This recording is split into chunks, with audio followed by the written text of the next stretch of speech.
Hello friends, मैं अभिनव जैन अभिनव career institute के इस प्लेटफॉर्म पे आप सभी का स्वागत करता हूं।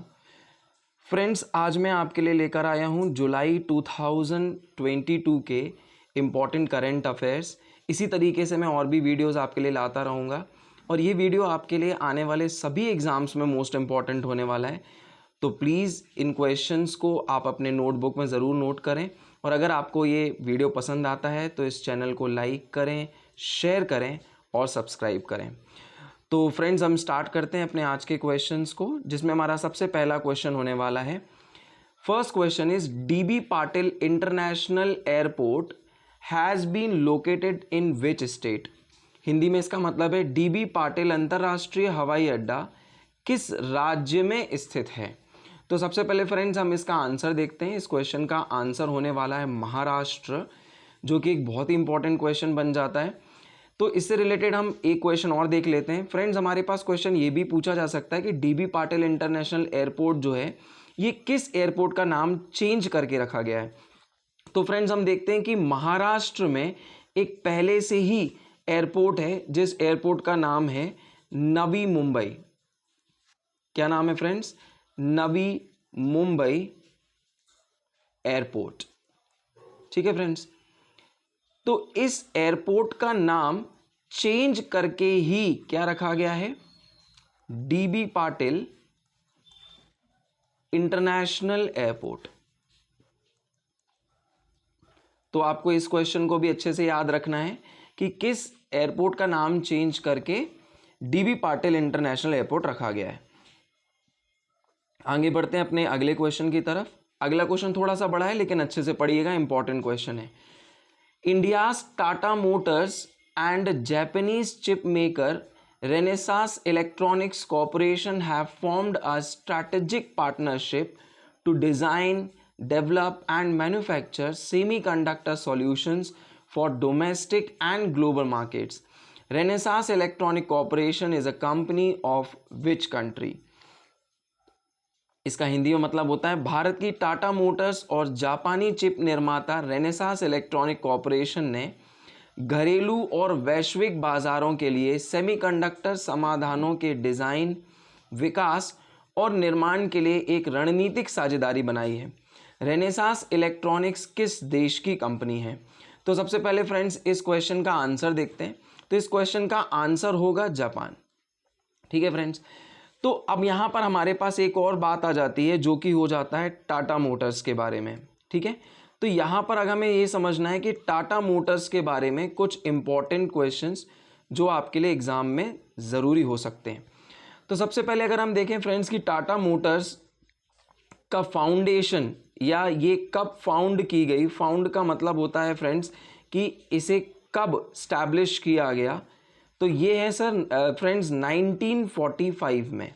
ठीक है, और इसके अगर हम फाउंडर की बात करें, ठीक है, अगर हम बोलें कि इस कंपनी के फाउंडर कौन है, तो जैसे कि सभी लोग इनके नाम से परिचित हैं, जिनका नाम है जहांगीर रतनजी टाटा। सभी लोग इनके नाम से बिल्कुल परिचित हैं, रतनजी टाटा। ठीक है फ्रेंड्स, तो इस क्वेश्चन को भी आप अच्छे से याद रखेंगे और एक बात और याद रखेंगे कि इस कंपनी का जो हेड क्वार्टर है वो हेड क्वार्टर है मुंबई में। और मुंबई कहाँ है? मुंबई है महाराष्ट्र में। ठीक है फ्रेंड्स, चलते हैं अगले क्वेश्चन की तरफ।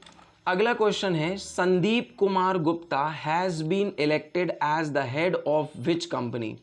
संदीप कुमार गुप्ता को किस कंपनी के प्रमुख के रूप में चुना गया है? तो सबसे पहले इस क्वेश्चन का आंसर देखते हैं। इस क्वेश्चन का आंसर है फ्रेंड्स ऑप्शन नंबर ए, गेल।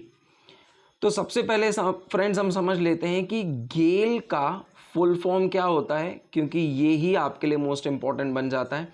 इसका मतलब जी स्टैंड्स फॉर गैस, ठीक है, ए स्टैंड्स फॉर अथॉरिटी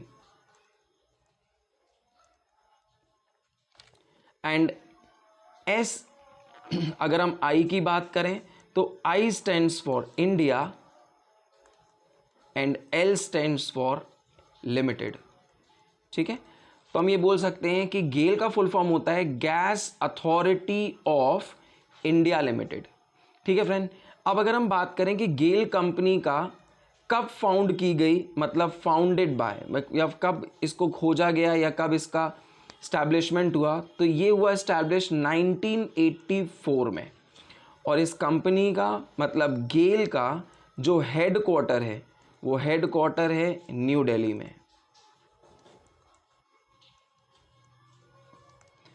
ठीक है, तो याद रखिएगा फ्रेंड्स, जो एक्स्ट्रा इन्फॉर्मेशन यहाँ मैं आपको वीडियो में प्रोवाइड कर रहा हूँ वो भी आपको अच्छे से याद रखना है और अपनी नोटबुक में ज़रूर नोट करें। चलते हैं फ्रेंड्स अगले क्वेश्चन की तरफ। Question is K Venugopal has been reappointed as dash for 3 months।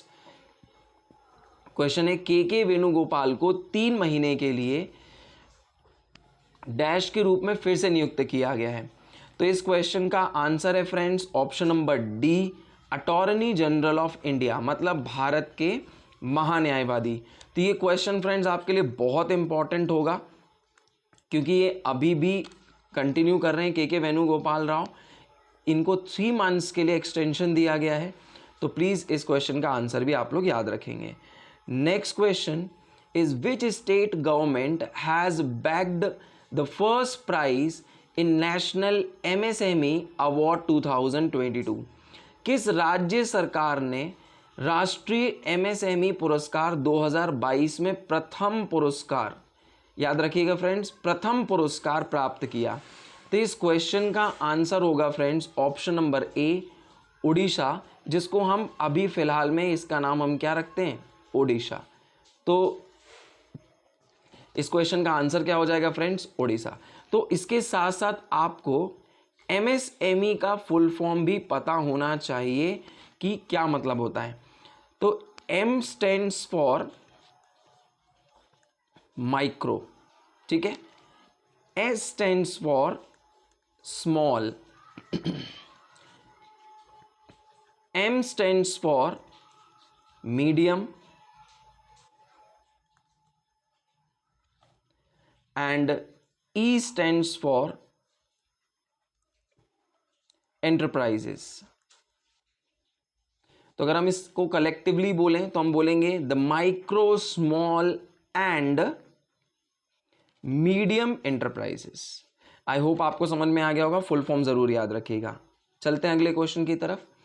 India has successfully tested high speed expendable aerial target from the integrated test range in Chandipur of the Odisha coast. What is the name of this test flight? Bharat ने ओडिशा तट से दूर चांदीपुर में एकीकृत परीक्षण range से high speed expendable aerial target का सफलतापूर्वक परीक्षण किया है। इस परीक्षण उड़ान का नाम क्या है? ये एक इंपॉर्टेंट क्वेश्चन बन जाता है। इस क्वेश्चन का आंसर होगा फ्रेंड्स ऑप्शन नंबर बी, अभ्यास। ठीक है, सबसे पहले आप ये समझिए कि ये जो, अगर हम बात करें कि यहाँ पर एक नाम आ जाता है कि अगर हम बोलें कि ये जो अभ्यास है, मतलब अभ्यास जो है ये डिज़ाइन किया गया है, हम बात कर रहे हैं फ्रेंड्स किसकी, ये डिज़ाइन किया गया है DRDO के द्वारा, DRDO। अब सबसे पहले आप समझ लीजिए कि DRDO का फुल फॉर्म क्या होता है। आई होप आप में से काफ़ी लोगों को पता होगा DRDO का फुल फॉर्म क्या होता है। तो यहाँ पर अगर हम देखें तो D stands for defence,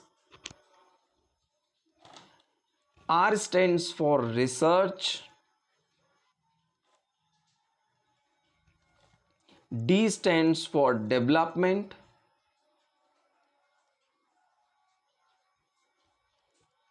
and O stands for organization। ठीक है, तो कलेक्टिवली अगर हम बोलें तो हम बोल सकते हैं defence research and development organisation. ये हो गया फ्रेंड्स किसके बारे में, ये हो गया DRDO के बारे में।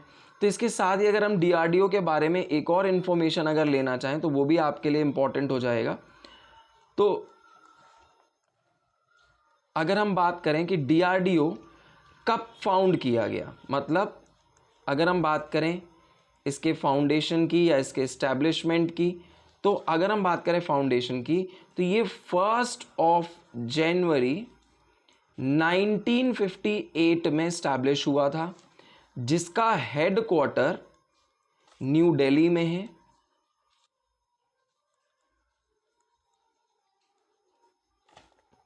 और इसके करंट में जो चेयरमैन हैं, मतलब जिनको हम अध्यक्ष बोलते हैं, वो हैं जी सतीश रेड्डी। तो नाम याद रखिएगा। तो चलते हैं फ्रेंड्स अगले क्वेश्चन की तरफ। इस क्वेश्चन को आप अच्छे से नोट कर लीजिएगा, एक मोस्ट इंपॉर्टेंट क्वेश्चन बनता है। अगला क्वेश्चन है, the 9th army to army staff talks between the Australian army and Indian army has conducted at which city. ऑस्ट्रेलियाई सेना और भारतीय सेना के बीच 9वीं आर्मी टू आर्मी स्टाफ वार्ता, जिसका शॉर्ट फॉर्म है AAST, किस शहर में आयोजित की गई। तो इस क्वेश्चन का आंसर हो जाता है फ्रेंड्स देहरादून। क्या हो जाता है? देहरादून। तो यहां पर थोड़ा सा आप सुधार लीजिएगा, ये क्या हो जाएगा? N हो जाएगा, देहरादून। चलते हैं अगले क्वेश्चन की तरफ। Next question is, which edition of synergy conference between Indian army and defence accounts department was held in new Delhi. भारतीय सेना और रक्षा लेखा विभाग के बीच सिनर्जी सम्मेलन का कौन सा संस्करण नई दिल्ली में आयोजित किया गया था। तो इस क्वेश्चन का आंसर हो जाता है फ्रेंड्स ऑप्शन नंबर डी, जो कि है 4th संस्करण था, 4th एडिशन। चलते हैं अगले क्वेश्चन की तरफ। अगला क्वेश्चन है, which day of the year is celebrated as national chartered accountants day, जिसे हम CA डे के रूप में भी जानते हैं। वर्ष के किस दिन को राष्ट्रीय चार्टर्ड अकाउंटेंट दिवस के रूप में मनाया जाता है। तो जैसे कि आप सभी को पता होगा, इस क्वेश्चन का आंसर है ऑप्शन नंबर डी, 1 जुलाई। तो अगर हम बोलें तो इस बात का एक इंफॉर्मेशन और आपको यहाँ पे ध्यान रखनी है कि ये 74th नेशनल CA डे था। तो आपको याद क्या रखना है कि ये कौन से नंबर का था? 74th नेशनल CA डे था। चलते हैं फ्रेंड्स अगले क्वेश्चन की तरफ। अगला क्वेश्चन है, the united nations recognised international fruit day, क्या लिखा है friends? International fruit day is celebrated globally on 1 July. Date याद रखिएगा, on 1 July. Which fruit is selected for the year 2022। संयुक्त राष्ट्र द्वारा मान्यता प्राप्त अंतरराष्ट्रीय फल दिवस 1 जुलाई को विश्व स्तर पर मनाया जाता है। वर्ष 2022 के लिए कौन सा फल चुना गया है। तो इस क्वेश्चन का आंसर हो जाएगा friends option number D, blackberry. ये क्वेश्चन स्टूडेंट्स बहुत इंपॉर्टेंट है। इस टाइप के क्वेश्चंस आजकल एग्जाम्स में बहुत ज़्यादा पूछे जाते हैं, तो अच्छे से याद रखिएगा। इसके साथ साथ ये तो हम बात करें 2022 की, तो हमारे लिए इसके पहले के भी क्वेश्चंस इंपॉर्टेंट हो जाते हैं। अगर हम बोलें कि सिंपल सा अगर हम इस क्वेश्चन को का क्रक्स निकालें, तो हम बोल सकते हैं कि fruit of the year, sorry,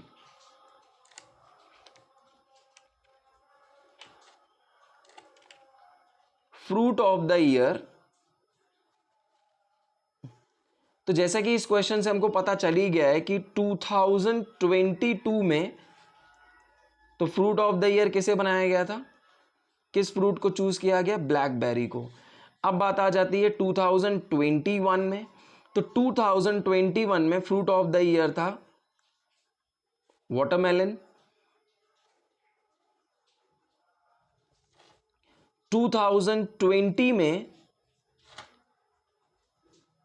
Mandarin था। 2019 में पपाया और 2018 में कीवी। ठीक है फ्रेंड्स, तो होप सो आपको ये सारी पॉइंट आपको याद रखने चाहिए जो कि आपके एग्जाम में पूछे जा सकते हैं। तो आज हमने फ्रेंड्स ये 10 मोस्ट इंपॉर्टेंट क्वेश्चंस देखे। होप सो आपको ये सारे क्वेश्चन समझ में आए होंगे। तो अगर आपको ये वीडियो पसंद आता है तो please like, share and subscribe. Thank you friends.